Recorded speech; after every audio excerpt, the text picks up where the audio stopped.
Hello students, welcome to KDP Digital Classes. Today we discuss about possessive noun. Possessive noun की हम बात कर रहे हैं, मतलब ऐसे वर्ड होते हैं जिनसे हमें पोजेसिवनेस या रिलेशनशिप का पता चले। मतलब किसी भी सेंटेंस के बारे में जो बात हो रही है उसमें रिलेशनशिप जो दिखाता है, ओनरशिप जो दिखाता है, यानी पोजेसिवनेस जो दिखाता है, उसको हम बोलते हैं possessive noun. When a noun is used to show ownership or possession, it is said to be in the possessive case. It means कि ऐसा नाउन या ऐसे मतलब वर्ड्स जो हमें पोजेसिवनेस दिखाते हैं कि ये हमारा है या किसका अधिकार है इस चीज़ पे, उसके बारे में, या रिलेशनशिप जो शो करते हैं वो होते हैं possessive noun. It is also called the generative case and answer the questions. मतलब कि ये जो है हमारे जो वर्ड्स हैं पोजेसिव नाउन के, वो क्या है, जेनेटिव होते हैं, मतलब हमारे निजी होते हैं, हमारे अधिकार को दिखाते हैं. जैसे क्वेश्चन बन गया, किसी भी मतलब कोई सेंटेंस है उसमें हम ऐसे वर्ड्स हैं जो हमारे हैं, हमारे बारे में बताते हैं, हमारी चीज़ के बारे में बताते हैं. तो क्वेश्चन में हम पूछेंगे वूज, यानी किसके हैं, मतलब हमारे हैं या जिसके बारे में बात हो रही है उसके हैं, मतलब उसके अधिकार को, उसके रिलेशनशिप को जो शो करते हैं उसको पोजेसिव नाउन्स बोलते हैं. अब इसके फॉर्मेशन में हम क्या देखेंगे कि हमें क्या रूल्स, थोड़े से रूल्स हैं जो फॉलो करने होते हैं. जैसे मतलब सिंपल जो है वो तो हम ये यूज़ करते हैं इसके लिए कि हमें पोजेसिव नाउन के साथ इसको यूज़ करना होता है एपोस्ट्रॉफी और एस विद एस.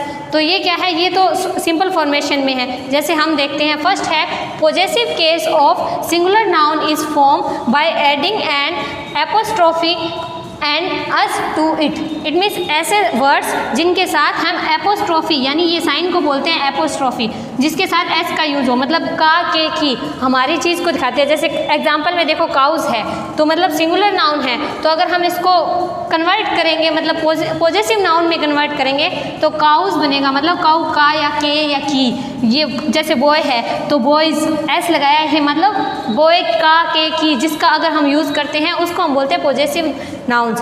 सेकंड है, इसमें ये ध्यान रखना है कि ये सिंगुलर नाउन्स है. सिंगुलर नाउन को हमने फॉर्म किया, जैसे काऊ है तो सिंगुलर है, सिंगुलर नाउन को हमने ये बीच में मतलब एपोस्ट्रॉफी और एस का यूज़ किया है. अब सेकंड ये है possessive case of plural noun that end in s is form by adding only an apostrophes them. मतलब प्लूरल जो होते हैं, जैसे ये तो काऊ था सिंगुलर, यहाँ कैट्स क्या है, प्लूरल है, तो इसको अगर हम कन्वर्ट करते हैं पोजेसिव नाउन में, तो यहाँ हमने क्या किया था, एपोस्ट्रॉफी विद एस किया था. यहाँ क्या करना है, आपको एस यहाँ पे ऑलरेडी दिया हुआ है, जिसको आपको सिर्फ एपोस्ट्रॉफी का यूज़ करना है. इसको मतलब अगर आप कैट्स का प्लूरल जो कैट्स है उसको अगर आप कन्वर्ट करते हो पोजेसिव नाउन में, तो आप कैट्स के साथ सिर्फ ये साइन का यूज़ करोगे. जैसे बर्ड्स है तो ऑलरेडी इसमें एस लगा हुआ है, आपको सिर्फ ये साइन लगाना है. अब आगे नेक्स्ट बात करते हैं थर्ड की.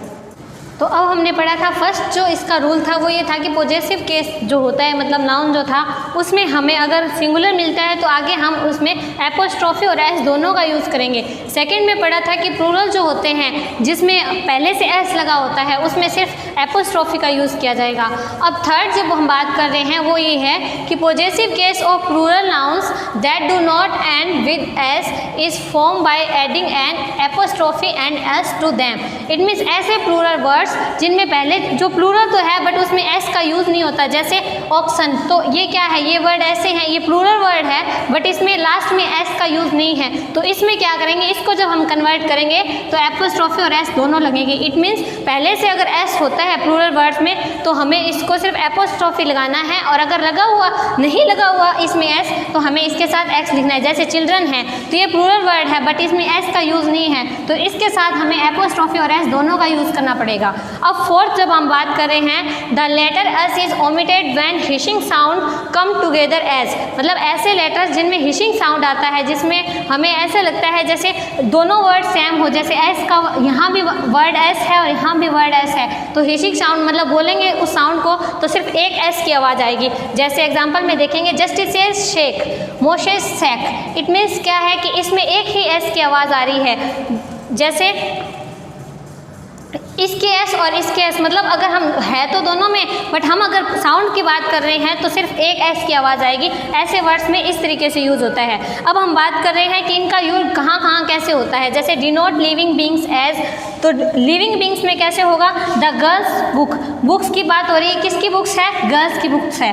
सेकंड है ड्यूटीज़ के लिए, ड्यूटीज़ कॉल, तो इसमें भी हमने एपोस्ट्रॉफी और एस का यूज़ किया है। थर्ड है ए स्टोन्स थ्रो, तो इट मीन्स कि जैसे जैसे ये लिखे हैं उनको रूल्स में सिर्फ इतना ही ध्यान रखना है कि सिंगुलर और प्लूरल वर्ड्स के बारे में कि मैन कौन से हैं और हिशिंग साउंड का ध्यान रखना है कि उसके अकॉर्डिंग आप इसको लगा सकते हो। अब कुछ एग्जाम्पल देखते हैं जिसके अब बात कर रहे हैं एग्जाम्पल की। एग्जाम्पल को आप इजीली देखोगे, जैसे अगर आपके एक्सरसाइज है तो उसमें अंडरलाइन किया हुआ होगा कि आपको इसको पॉजेसिव नाउन में कन्वर्ट करना है। जैसे फर्स्ट का एग्जाम्पल है द बैट ऑफ अमित, तो बैट जो है वो किसका है, अमित का है, तो हम इसको शॉर्टकट में मतलब पॉजेसिव नाउन का यूज़ करके लिख सकते हैं अमित्स बैट। सेकंड है the tail of the dog, तो इसको हम पॉजेसिव नाउन का यूज़ करके डॉग्स टेल लिख सकते हैं। थर्ड है द बुक ऑफ किरण, तो किरन्स बुक।